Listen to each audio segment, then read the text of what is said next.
Hey there. I'm excited to announce this to you today. This is what you've been waiting for in your spiritual quest. This is something I've wanted to do for a long time, and I'm finally ready to announce it that it's ready to go. It's the Grief to Growth Community Circle. Now, this is a sanctuary where like-minded souls are united in their journey through grief and towards personal transformation. It's more than just a place, it's a beginning, it's a commitment to growth and understanding. Here you're finding not just a community, but you're entering a circle of trust and depth. You're going to engage with interactive coursework. You'll dive into exclusive podcast episodes and partake in discussions that illuminate the path from mourning to empowerment. This is a realm where every question is honored and every individual's journey is validated. To be part of this exclusive circle, visit us at grieftogrowth.com/community or look for the chat icon at the bottom of every page on the main website. Remember that entry is a privilege because I want to ensure that every member is as dedicated and genuine as you are. You must apply to join, but the journey within is worth every step. So go ahead and join us today. Check it out, grieftogrowth.com/community, and I look forward to seeing you there.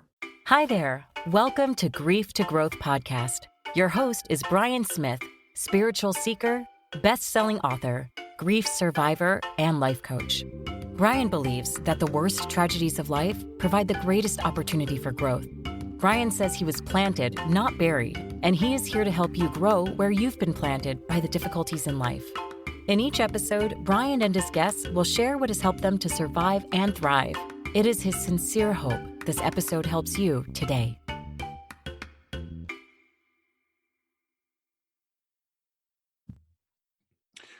Merry Christmas, everyone. It's December 25th, 2019, day 1,645 since my daughter Shayna passed away on June 24th, 2015.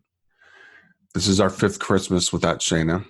This is our first Christmas without our dog Zoe, our first Christmas in 15 years. This will be our first Christmas without my mother-in-law, Margaret, being in our house for about 6 years. She's to the point now where it's too hard to bring her over.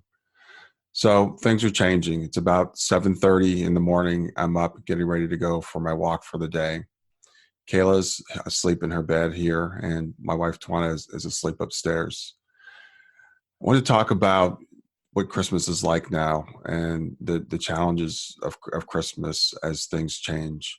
As I was lying in bed last night, I was thinking about when I was young, Christmas was a palpable feeling. I mean, there was that feeling in your chest when you knew that Christmas Day was coming the next day. And I would lie in bed and wait for my parents to wake up so I could go down and open my presents. And as you grow older, you kind of grow out of that, that anticipation of getting things for Christmas. But then you have your own children. And when the girls were young, I would stay up late putting together the doll houses or putting together the electric piano we bought for Shayna when she was 13, just a couple of years before she passed. And to think about the joy on their faces the next day, I had trouble sleeping even as a parent, and waiting for them to wake up in the morning and to see their faces as they got their gifts. I mean, Christmas was a magical time.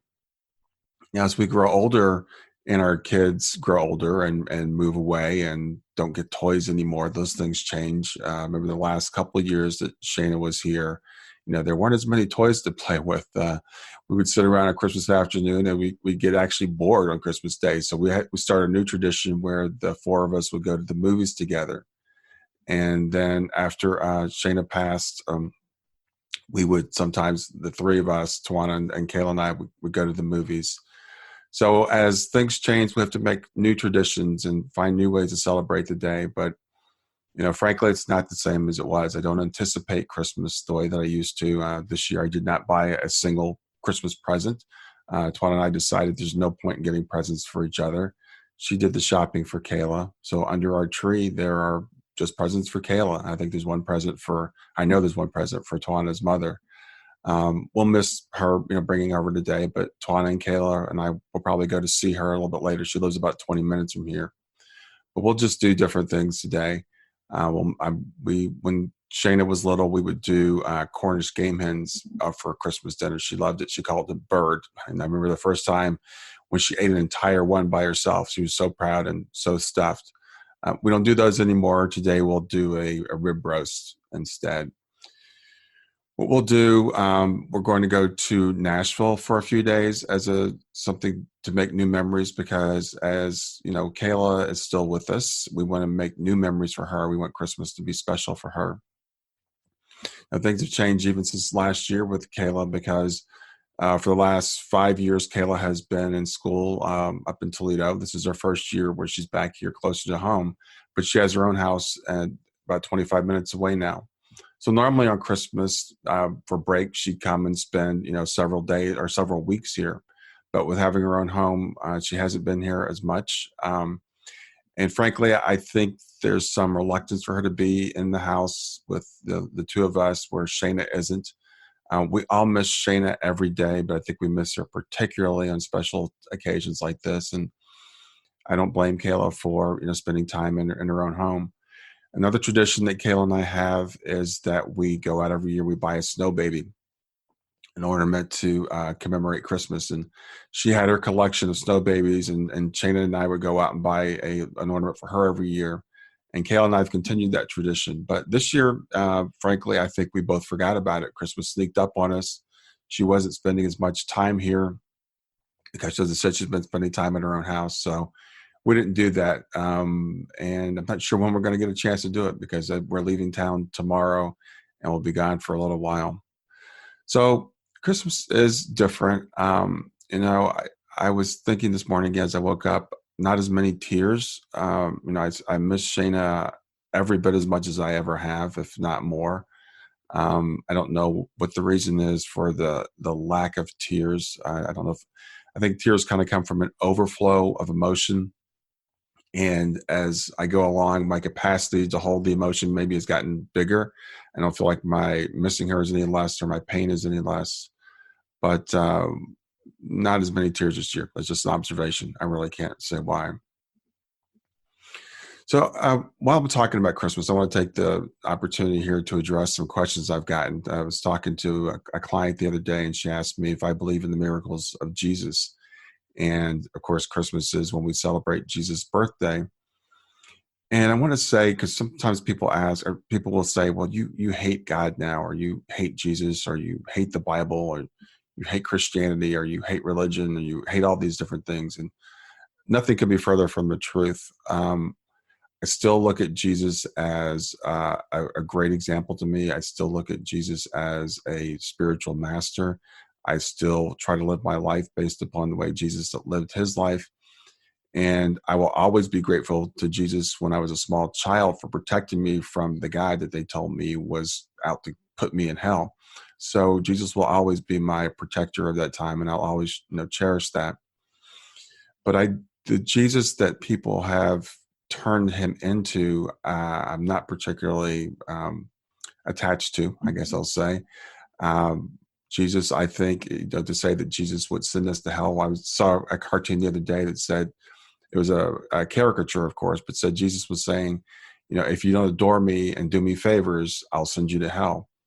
And I know there's some verses in the Bible that people claim line up with that belief, but I believe in the Jesus that said to forgive 70 times 7, which didn't mean literally 490 times. It meant to forgive over and over again. I believe in the Jesus that on the cross said to his Father, Father, forgive them, for they know not what they do. For people who were deliberately murdering him, obviously they knew that they were murdering him. So if Jesus forgives those that murder him without their quote unquote repentance, if he tells us to continue to forgive over and over again, then why would he or his Father, who he's just like, judge us and send us to eternal torment? So no, I don't believe that. It doesn't mean I don't love the Bible. I think there's a lot of good stuff in the Bible. I still quote the Bible. I still get great inspiration from the Bible. And I still, again, love Jesus, and I love what's become my understanding of God, not the Sunday school God I was taught, but the God that I know now to be the source of all creation, the God I know to be living inside of me and to be closer to me than anything could possibly be. And there's no way to hate God without hating myself. So that's impossible. So I don't feel that way. So I just wanted to cover that real quick while I'm having this conversation here on Christmas Day. So I'm going to end now and get ready to go on my walk. I'll walk for an hour and a half or so, and then I'll come back and make breakfast for Twana and Kayla, and we'll have our Christmas day.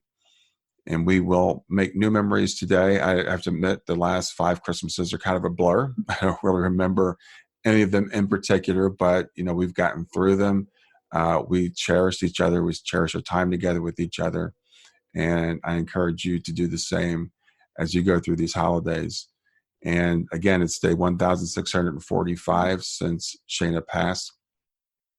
I've survived 1,645 days. It's my first Christmas without my dog, Zoe. I miss her today. But I will see them again, and it's not an infinite amount of time between now and then. So I celebrate the fact that that time is getting closer. So everyone, again, Merry Christmas. And if I don't see you, Happy New Year. Out. Thanks for listening to Grief to Growth. Brian hopes that you find this episode helpful and will come back for future episodes. Brian's best-selling book, Grief to Growth, Planted Not Buried, is a great resource for anyone who is coping with grief or knows someone who is. If you enjoy the podcast and would like to support it, there are 3 things you can do to help. The first is to share the podcast with someone that you think it will help. The second is to go to iTunes, rate, and review the episode. The third way you can support the podcast is by becoming a patron. Head over to www.patreon.com/grief2growth. That's patreon.com/grief, the number 2, growth, and sign up to make a small monthly donation. Patrons get access to exclusive bonus content and knowledge that you are helping to spread the message of grief to growth. For more about Brian and Grief to Growth, visit www.grief2growth.com.